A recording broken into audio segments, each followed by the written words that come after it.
Jai Hind viewers, on behalf of Sri Shakti Defence Academy Lucknow, I welcome you on this show. I am Major General S.K. Singh. Art of fighting war, the modern war, ये जो है totally change हो चुकी है and इस पर हम लोग काफ़ी पहले भी हमने वीडियो आपने हमारे देखे होंगे and everything now is concentrated on the low cost option of fighting a war because जितने भी हाई कॉस्ट प्लेटफॉर्म्स जो हैं ये अधिक कामयाब नहीं हो पाएंगे क्योंकि the threat to these platforms is much much much much more. और किससे थ्रेट है, वो भी लो कॉस्ट ऑप्शन वाले प्लेटफॉर्म से। तो जब मैं लो कॉस्ट ऑप्शन प्लेटफॉर्म्स की बात करता हूँ या हाई कॉस्ट प्लेटफॉर्म्स हैं, जैसे आपके एयरक्राफ्ट्स हैं, बड़े बड़े शिप्स हैं, आर्मी में टैंक वॉरफेयर्स हैं, टैंक्स हैं, तो ये जो वेरी कॉस्टली इक्विपमेंट है इनसे आपको अब वॉर जो है नहीं जीती जा सकती। अब वॉर जीती जाएगी लो कॉस्ट ऑप्शन, और वो है drone technology, drones and UAVs, और ख़ास तौर पे UCAVs, combat aerial vehicles, unmanned combat aerial vehicles and drones में भी काजी type, one time launch and सीधा डिस्ट्रक्शन। तो इसी पर ही Indian army is also, Indian arm forces is also gearing up for the modification and changes। तो काफ़ी सारे चेंजेस हो रहे हैं इंडियन आर्म फोर्सेस के अंतर्गत एंड उसी में ही ख़ास तौर पे ड्रोन्स को लेकर, ड्रोन्स रिक्वायरमेंट बड़ा हाई वॉल्यूम वॉरफेयर होने जा रहा है। जब भी लड़ाई होगी it will be basically drones and missiles, ये दो चीज़ें हैं जो आपको वॉर जिताएंगी। Now drones at each level, Indian army खास तौर पे at each level, right from starting from battalion से लेकर टिल द हाईएस्ट लेवल तक इसकी स्टॉकिंग, ट्रेनिंग, हर चीज़ की जा रही है। इनफैक्ट हमारे पुराने जो चीफ थे जनरल नरवणे, उन्होंने तो ये तक बोला था कि हमारे पास तकरीबन 40,000 ड्रोन्स पर मंथ की मैन्युफैक्चरिंग कैपेसिटी होनी चाहिए। तो खैर 40,000 वो बहुत ज़्यादा एक्चुअली कोटेड है, क्योंकि हमारा जो LAC एंड LOC दोनों अगर मिलाएं तो ये बॉर्डर एरिया काफ़ी है, दोनों तरफ से थ्रेट है, from the western front as well as from the northern front. But yes, जो प्रेजेंट चीफ ने जो बोला है that's I think a better reasonable solution and that is almost 8,000 to 10,000 drones की stocking at the core level and down the chain accordingly at a reduced scale हर level पे इसकी stocking होगी and of course the production accordingly has to gear up.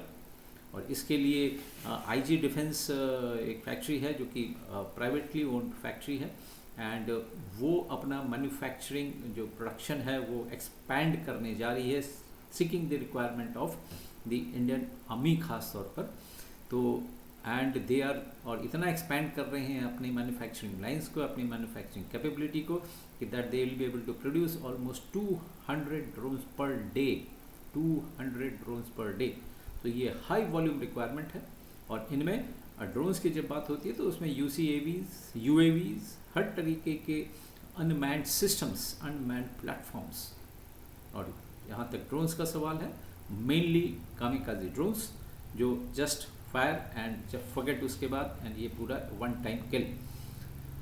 सो ये दोनों ये drones जो हैं जितने भी ये बनेंगे, ये it will be all deployed along the LOC as well as the LAC part. So ये है आज की पहली खबर।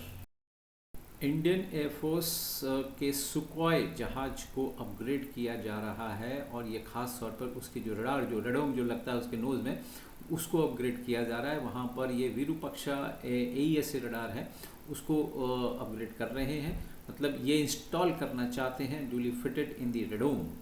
अब ये इसका अभी हुआ नहीं है शुरू, अभी स्टेज है कंसल्टेशन एंड डिसाइसिव फेज पर हालांकि पहुंच चुका है ये प्रोजेक्ट, जिसमें LRD, DRDO और HAL नासिक मिलकर जो है टेक्नोलॉजी डिसाइसिव फेज पर हैं कि किस तरीके से इसको जो है अपग्रेड किया जाएगा।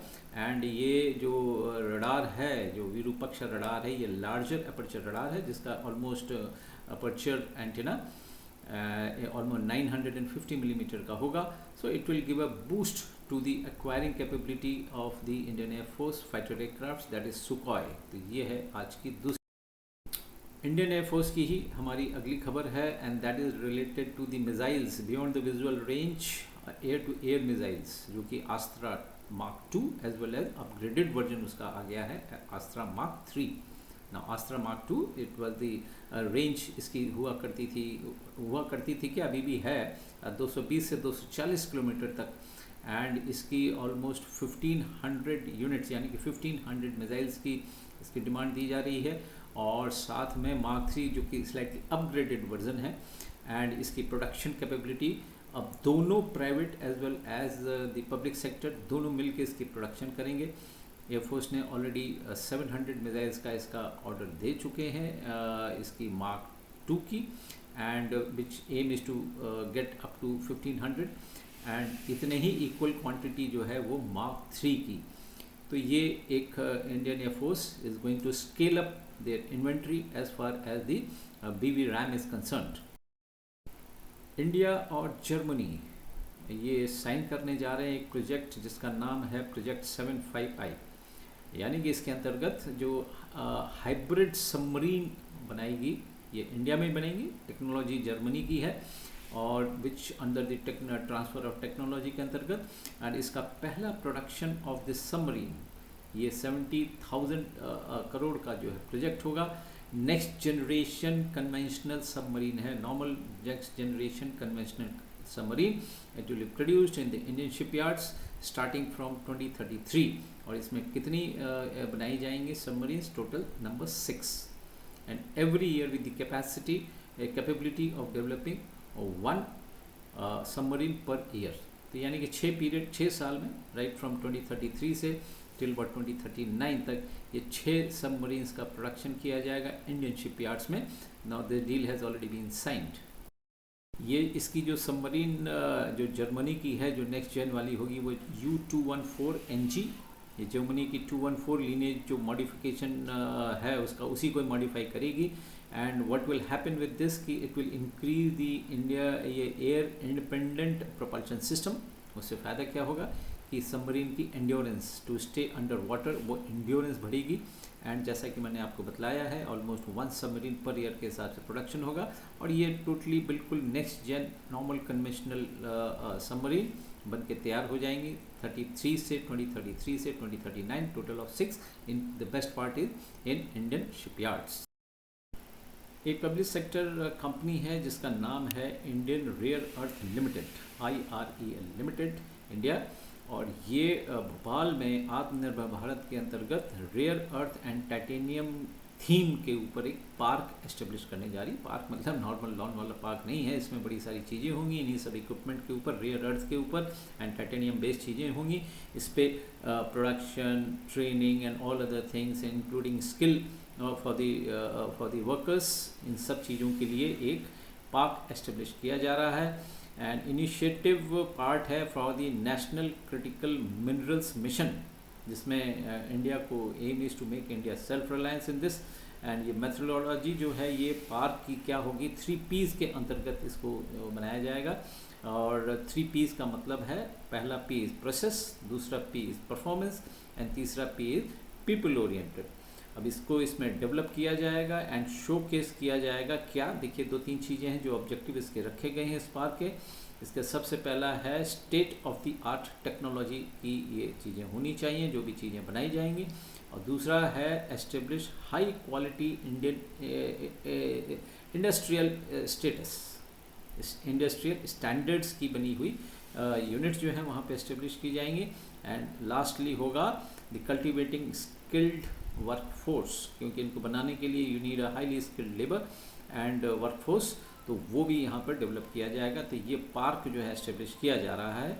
एंड इसमें जितने भी पुराने जो मैग्नेट्स हैं उनको भी डिस्कार्डेड जो मैग्नेट्स हैं उनको रिसाइकलिंग होगा। Aim is to recover the valuable elements जो हमारे इंडिया में हैं मौजूद। तो ये आत्मनिर्भर के अंतर्गत, भारत के अंतर्गत इस चीज़ का पार्क का इनॉग्रेशन किया जा रहा है बाई IREL इंडिया।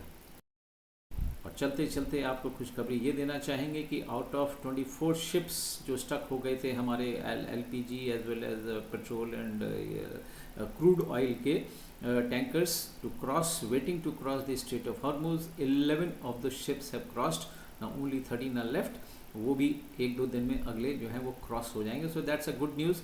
इसी के साथ हमारे इस वीडियो को शेयर करें, लाइक करें अधिक से अधिक, एंड चैनल को सब्सक्राइब करना नहीं भूलिएगा, नोटिफिकेशन ऑन करिए अगली न्यूज़ अपडेट के लिए। सो जय हिंद व्यूअर्स।